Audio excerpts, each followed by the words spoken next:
नमस्कार दोस्तों, स्वागत है आपका अपने YouTube channel the law student पर। और आज फिर से हम सीआरपीसी का एक और नया टॉपिक लेकर आए हैं। पिछली बार हमने किया था इंट्रोडक्शन, मीनिंग और सेक्शन 1। तो आज हम जा चलते हैं सेक्शन 2 पर। लेकिन सेक्शन 2 जो, जैसे मैं आपको बता दूं, जो सेक्शन 2 है हमारा सीआरपीसी का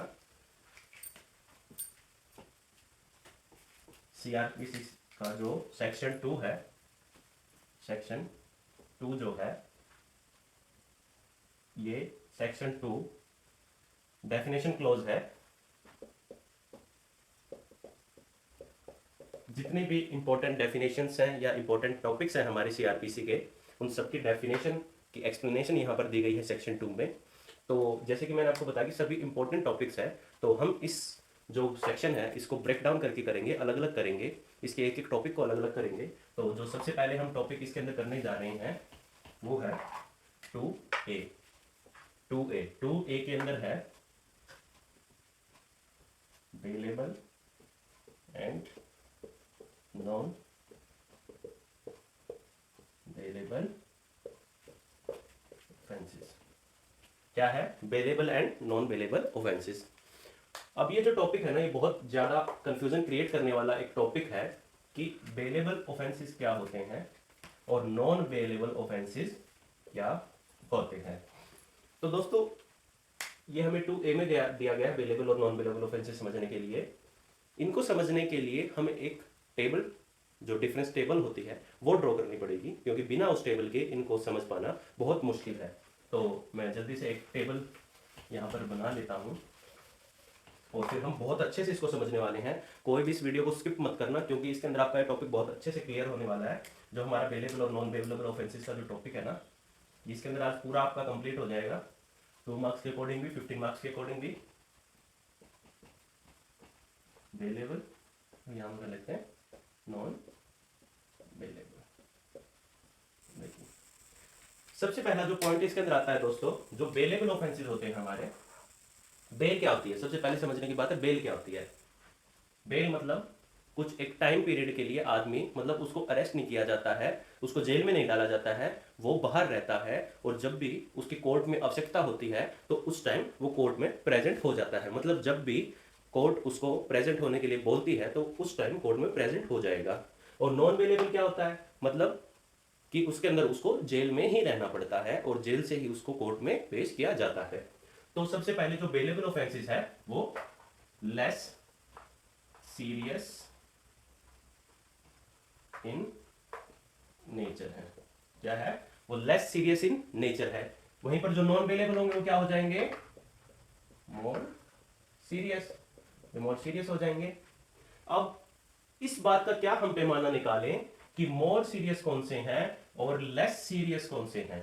अब ये एक बहुत बड़ा क्वेश्चन अराइज हो जाता है कि मोर सीरियस कौन से हैं और लेस सीरियस कौन से हैं। तो देखिए, जिन जिन क्राइम्स की सजा 3 इयर्स, क्या है, 3 इयर्स को एक्सीड करती है, 3 इयर्स को एक्सीड कर जाती है, उन क्राइम्स को हम मान लेते हैं more serious in nature. For example, murder. Murder 10 साल होती सजा। Rape 375 and 302।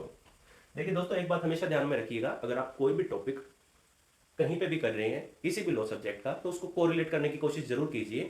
क्योंकि जैसे आप कोरिलेट करेंगे ना, जैसे आपने अब नॉन बेलेबल और बेलेबल के साथ क्या किया, मर्डर और रेप किया, तो हमने साथ में क्या किया, इसके सेक्शंस किए 302 एंड 375।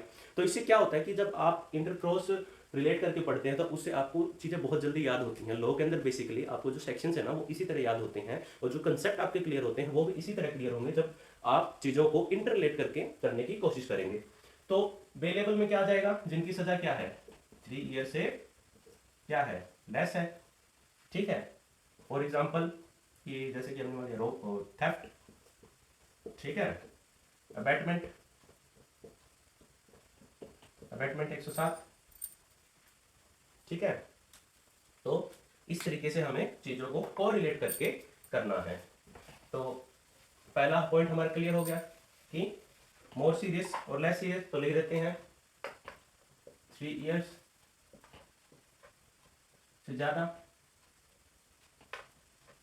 से ज्यादा, और इसमें क्या हो जाएगा, 3 साल से कम। अब दूसरा इसके अंदर मेजर पॉइंट आ जाता है कि जो बेलेबल ऑफेंसेस होते हैं उनकी जो कंप्लेंट लॉज की जाती है, बेलेबल ऑफेंसेस की जो कंप्लेंट लॉज की जाती है वो की जाती है सेक्शन 155।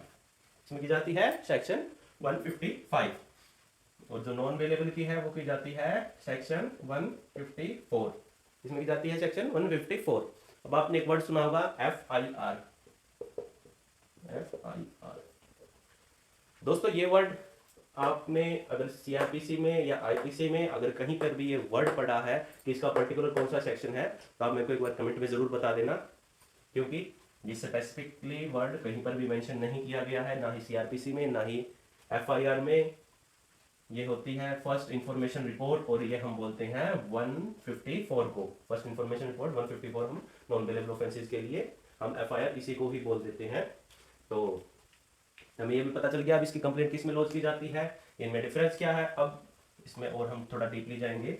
इसके अंदर एक कंसेप्ट आ जाता है, देखिए जो बेलेबल ऑफेंसेस होते हैं ना, इसके अंदर जो PO होता है हमारा, मतलब जो पुलिस ऑफिसर होता है, उसके पास क्या होती है, अथॉरिटी होती है बेल ग्रांट करने की, सेक्शन 437 ऑफ CRPC के अंदर। इसके अंदर सेक्शन 436 ऑफ CRPC के अंदर क्या होती है, जो हमारा PO होता है वो बेल ग्रांट कर सकता है। लेकिन वहीं पर जो हमारे नॉन बेलेबल ऑफेंसेस होते हैं, क्या होते हैं, नॉन बेलेबल ऑफेंसेस होते हैं, इसके अंदर सिर्फ कोर्ट के पास ही अथॉरिटी है कि वो बिल ग्रांट कर सकती है। और ये किस सेक्शन में है, 437 एंड 439, ठीक है, ऑफ CRPC। इसमें CRPC में 437 एंड 439 के अंदर ये बात कही गई है, ठीक है। अब इसके बाद हम फोर्थ पॉइंट पे आ जाते हैं, ये है एंटिसिपेटरी बेल। क्या है, एंटिसिपेटरी बेल। दोस्तों उसमें भी लिख लेते हैं एंटिसिपेटरी बेल।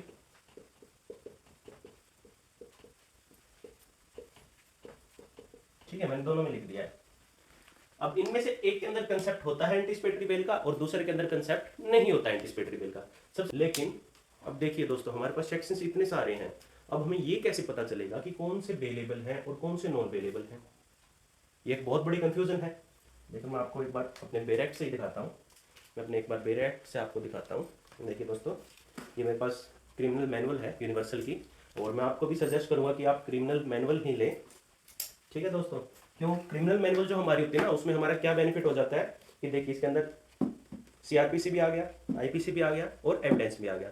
अब ये जो तीनों चीजें हैं ना दोस्तों, आपको ये कोरिलेट करके पढ़नी पड़ती हैं। तो अगर आप अलग अलग बेर एक्ट्स कैरी करेंगे तो आपको थोड़ा सा दिक्कत होगा इंटरलेट करके कर पढ़ने में, लेकिन जब आपकी तीनों चीज एक के अंदर होगी ना, तो आपको बहुत आसानी हो जाएगी कोरिलेट करके पढ़ने में। तो अभी मैं जो बात कर रहा था आपसे, जो हमें बेलेबल और नॉन बेलेबल ऑफेंसेस का कहाँ पता चलेगा, तो आप जब अपने बेर एक्ट के एंड में जाएंगे ना दोस्तों, at the end of your बेर एक्ट, जब हम फर्स्ट शेड्यूल में आएंगे, शेड्यूल नंबर 1, देखिए शेड्यूल नंबर 1, तो शेड्यूल नंबर 1 के जब आप टेबल देखेंगे, यहाँ पर हमें सबसे पहले क्या दिया गया है, सेक्शन। क्या दिया गया है दोस्तों, सेक्शन। सेक्शन के बाद हमें क्या दिया गया है, ऑफेंस, और उसके बाद क्या दी गई है, पनिशमेंट्स। पनिशमेंट के बाद देखिए अब ये कॉलम आ गया हमारे पास, cognizable and non cognizable offences. और कॉलम नंबर 5 में हमें क्या दिया गया है, bailable and non bailable offences. और कॉलम 6 में हमें क्या दिया गया है, बाय व्हाट कोर्ट ट्राइबल, मतलब कौन सी कोर्ट इसको ट्राई कर सकती है, ठीक है।